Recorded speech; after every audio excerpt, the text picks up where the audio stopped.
Thank you, Hang. I just can't tell you how much I appreciate you sharing your story. It's just so inspiring and impactful, and just love listening to how you thrive during, my gosh, starting as a little baby and then during the chaos and as you like to say in your book, navigating in the dark. I would just love to, just have kind of an open and frank conversation about a little bit more about your journey and then how you're applying it, some of the lessons to your own sales organization at Juniper today. I think there's so much we can all learn from what you've said, whether you're a minority or an immigrant or, I think there's just so many great lessons there. So can you share a little bit about how you apply some of this at work at Juniper? Absolutely. When people ask me, how often do I use my 3 R's? How often do I reflect, recalibrate, and reset? And I tell them every day. We really need to meet our customers and our partners where they are. And that really means thinking outside of the box. Well, you can't really do that unless you challenge your own biases and think about, what your perspective is and how you can put yourself in the shoes of your customers. And that's why I think it's so important to have cognitive diversity, not just gender and racial diversity, but cognitive diversity, so we can bring all of those perspectives and think about. I read about a sales leader who puts a small chair on his desk Hmm. because he always reminds himself, what if my customer was in the room? Hmm. Hmm. So, those are the couple things that we do. We ensure that we're collaborating, that we're always inviting diversity, and that we're always challenging ourselves to, reflect, recalibrate, reset. Yeah.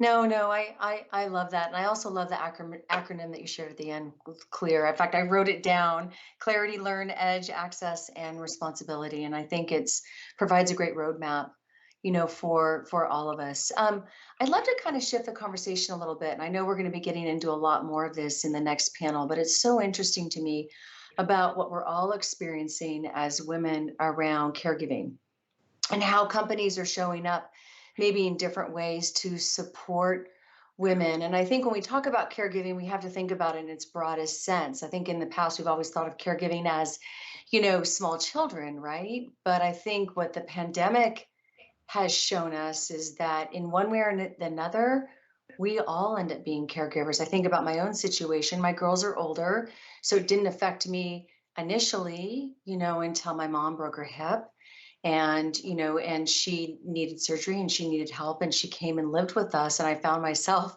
I had to be a caregiver, for her. So it's just impacting us in all just very different ways. And so we just love to learn a little bit more about maybe how Juniper and the Juniper leadership team is addressing employee caregiving, again, in this broad sense, as a strategic, priority. And because I think things are changed, going forward.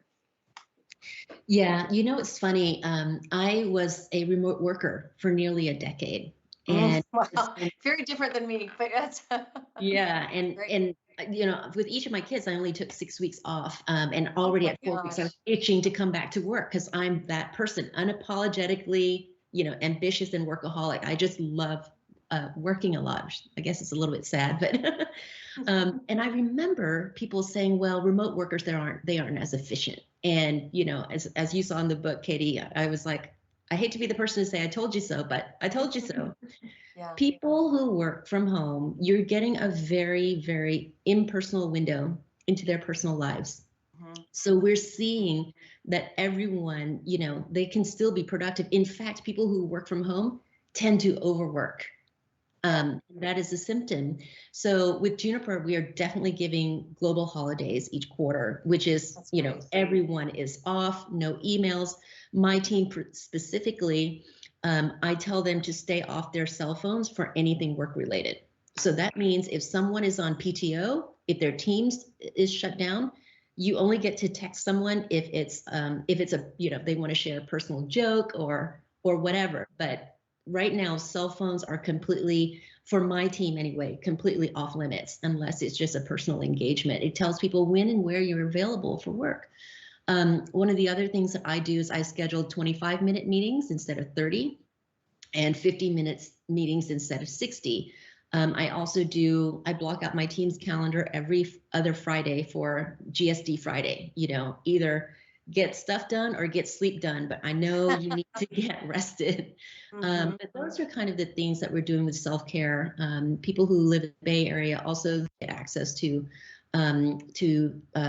personal trainers remotely. So I don't know about you, Katie, but the busier I am, the more I spend time working out just to make sure that I'm getting those endorphins and some self-care scheduled in. Yeah, no, I love all of that. And it's just you're such a great role model for the rest of the folks in your organization as well. But you're exactly right. I mean, people are working, they say, I think upwards of 25% more. Yeah. We no longer know when the beginning and the end of the days are. It's just one big long day. And so it's it can be quite challenging. So I really appreciate you sharing that. That's great. Would love to, we're doing a lot of work at Microsoft around putting empathy into action. It's actually being led by our president of MSUS, Kate Johnson, and it's super powerful. And would just love to learn a little bit more from you as a sales leader at Juniper. How are you putting empathy into action? And so, because it can be challenging, right? Like myself and you being responsible for revenue goals, you have to manage the expectations of a company and their goals, right? While balancing the well-being of your employees, which is never more important than right now while we're all working remotely, from home. So just if you have any thoughts there to share, that would be great. Well, we definitely focus on authenticity. When the pandemic first hit, it was kind of cute to kind of have to have more meetings to try to check in with your team. It was kind of cute to have happy hours, every other week or whatever. But then it started becoming a chore. So what we really started doing is saying, asking them, same thing with when we're advocating for diversity programs, ask the people for whom you're advocating for.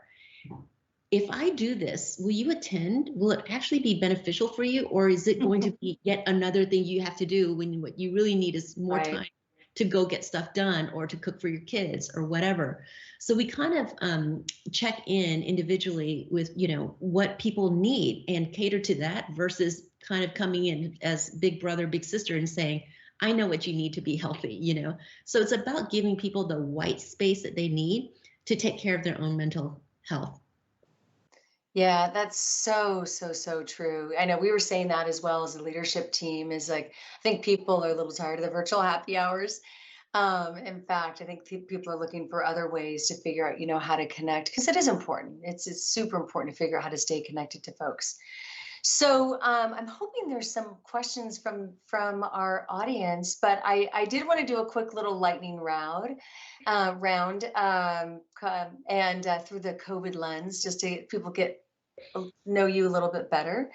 But so I'm going to ask you some quick questions, and you can just tell me which one is relates to you. So I think this next one's easy. But if you Netflix or Apple TV?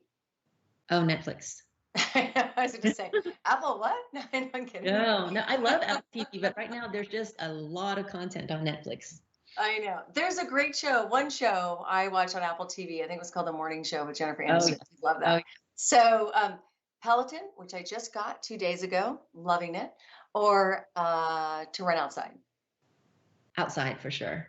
Oh, no, something else in common. We're going to figure this Peloton out. Okay, when it comes to masks, are you a fashionable cloth one or or paper? Plain black cloth. Plain, wow, okay. Eating, when it comes to getting food, DoorDash or Grubhub? DoorDash. There's also Uber Eats and Caviar. I cook all the time. I know. And then last but certainly not least, ebook or hardcover?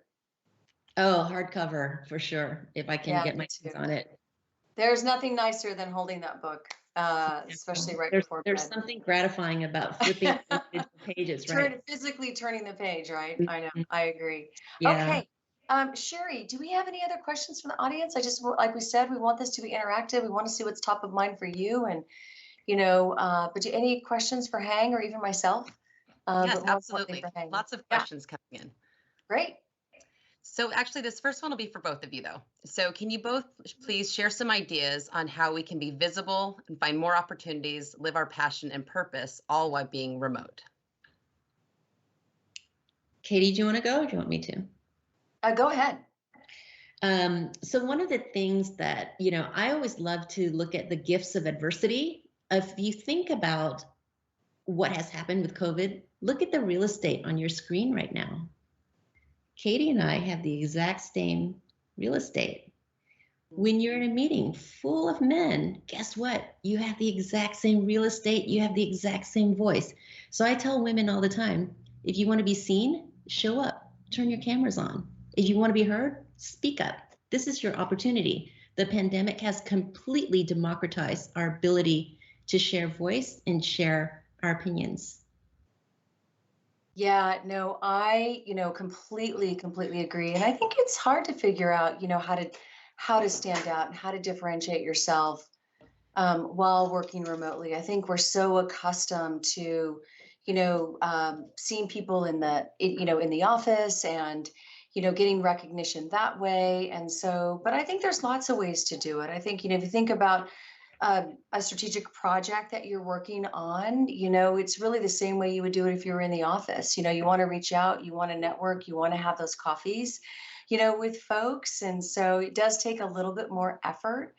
But I think one of the things that you said that is so true is everyone is in the same situation. It's not as if some people are in the office and some people are at home. And so I think that's what you mean. It's sort of that great equalizer, which is really, really true. It's part of the reason why it's working right now is because everybody's working remotely.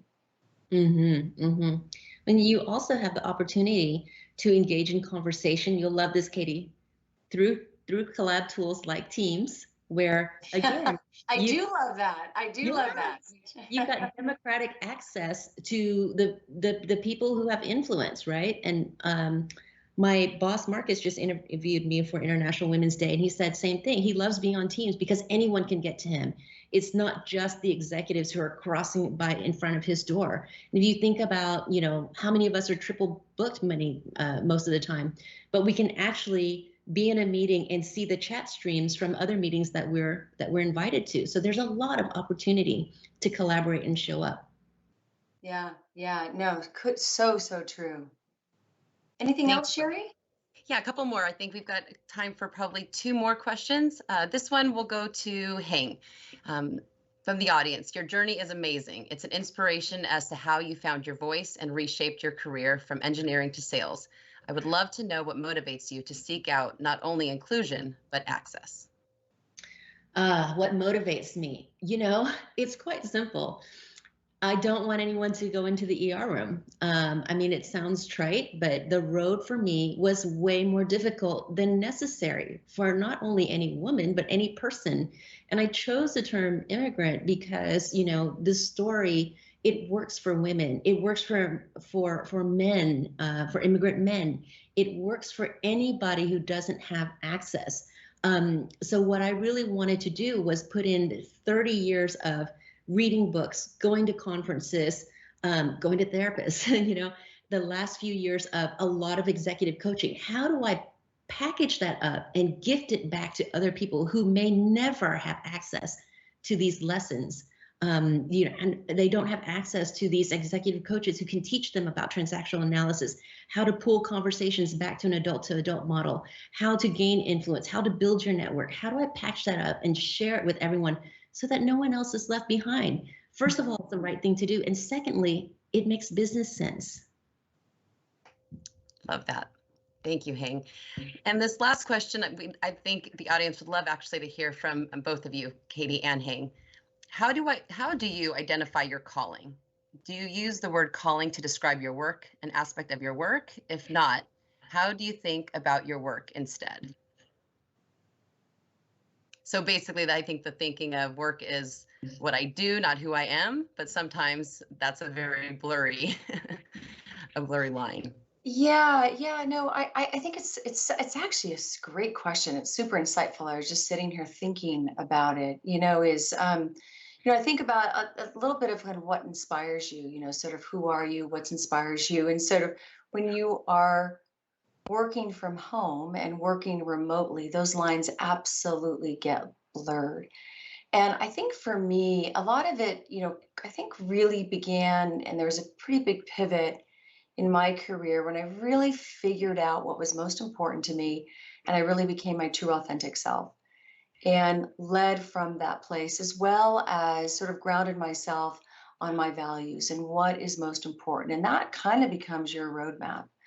And so I don't know if you can really separate the two, because if you're really living your true authentic self, you live it at work and you live it, at home. And so I think that's once you get grounded in what inspires you, your authentic self, your values, what's important, it really helps guide you, in your work as well. Um, so I get this question so many times a Hmm. day that I can tell you directly, pages 131 to 134. That's But great. essentially, it's what you said, Katie. It's making sure you know your identity and your purpose. There's a tool called StrengthsFinder that I really love. I've used it for nearly a decade. But also, if you've ever had the chance, I would listen to Carla Harris. She's got a TED Talk out there that talks about what adjectives describe you. And if you think about it, it really does come down to happiness. And again, I don't want to be trite about it, but when you wake up in the morning, are you jazzed to go to work? Are you jazzed to live your day? Because I would argue that if you're not living for your own happiness, you're not being the best, kindest person to yourself, which limits you from being the best person, professional, for everyone around you. Love it. That is so, so great. And I think a great place for us to end this great conversation. So, again, thank you. Thank you for your time. Thank you for your inspiring story. Learned so much from you today.